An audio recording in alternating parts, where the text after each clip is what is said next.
नमस्ते, मैं सिबा, आप देख रहे हैं टैक्स न्यूज।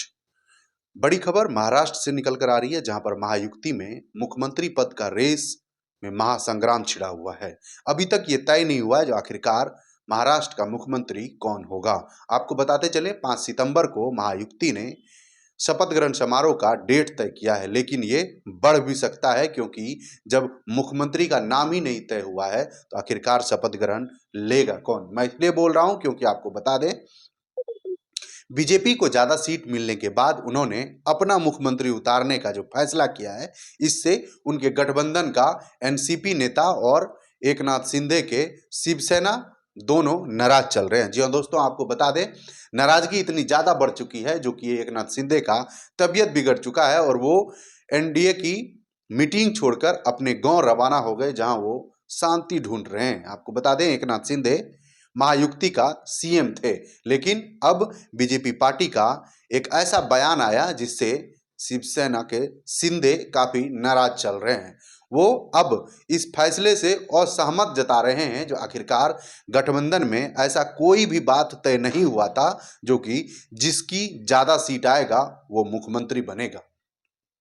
एकनाथ शिंदे ने कहा जो कि हमें अब दबाव बनाया जा रहा है जो कि आप मुख्यमंत्री पद छोड़ दें क्योंकि बीजेपी का मुख्यमंत्री बनेगा। वहीं पर आरएसएस का बड़ा बयान सामने आया है जो कि देवेंद्र फडणवीस को ही महाराष्ट्र का सीएम बनाना पड़ेगा। उन्होंने बीजेपी हाईकमान को चिट्ठी लिखकर कहा, अगर आप ऐसा नहीं कर सकते हैं तो आपको भारी नुकसान भरना पड़ेगा।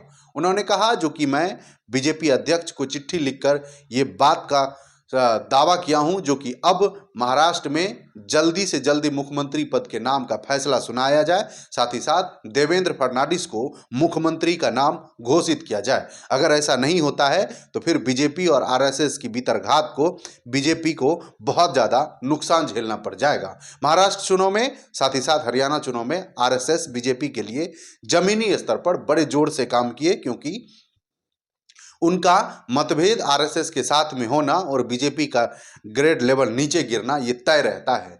बचकाने हरकत और बयानबाजी करना आम बात है, लेकिन ग्राउंड जीरो पर राजनीति करना अलग बात है। आपको बता दें, कुछ दिन पहले ही बीजेपी अध्यक्ष जेपी नड्डा ने कहा था जो कि अब बीजेपी बड़ी पार्टी हो चुकी है, आरएसएस का उसको कोई जरूरत नहीं है, जिसके बाद बड़े बड़े राज्यों में बीजेपी चुनाव हारती चली गई। लेकिन फिर उन्हें यह पछतावा हुआ जो आखिरकार आरएसएस पे ऐसा बयान देना हमारी पहली गलती थी, जिसके बाद पुनः आरएसएस के साथ बीजेपी ने चुनावी रणनीति में काम करना शुरू किया, जिसका नतीजा रहा हरियाणा में भी काफी पूर्ण बहुमत की सरकार बनी। अब महाराष्ट्र में भी बीजेपी का सरकार बनना तय है, लेकिन पेच फंसा हुआ है जो आखिरकार मुख्यमंत्री कौन, क्योंकि एकनाथ शिंदे को मुख्यमंत्री पद से हटाना बड़ा ये बयानबाजी का दौर शुरू हो गया है। जो महाराष्ट्र में एकनाथ शिंदे पर जब सरकार चल रही थी और एकनाथ शिंदे पर ही जब चुनाव लड़ा गया तो फिर मुख्यमंत्री पद से उनका इस्तीफा और फिर बीजेपी का दावा ठोकना ये कहां तक जायज है। आपको बता दें, इस सब घटना के क्रम में एकनाथ शिंदे का तबियत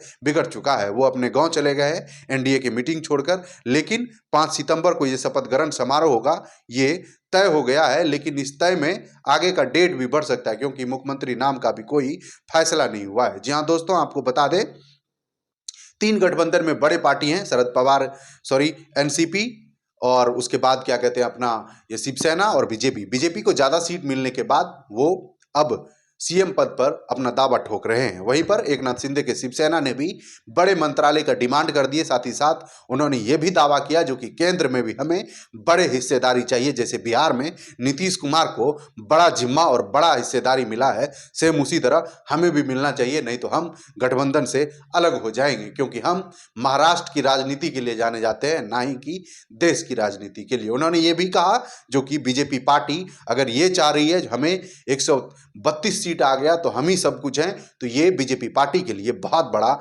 गलती होगा। आपको बता दें, एकनाथ शिंदे अब वो चेहरा बन चुका है जिसे महाराष्ट्र काफी पसंद करते हैं। उन्होंने कहा जो कि हमने महाराष्ट्र के सीएम बनने के बाद महाराष्ट्र के गरीब लोगों के लिए काफी काम किया, जिसके कारण हमें पुनः दोबारा सरकार में जनता जनार्दन आशीर्वाद से वोट मिली है, साथ ही गठबंधन को वोट मिली है, ना ही कि बीजेपी को।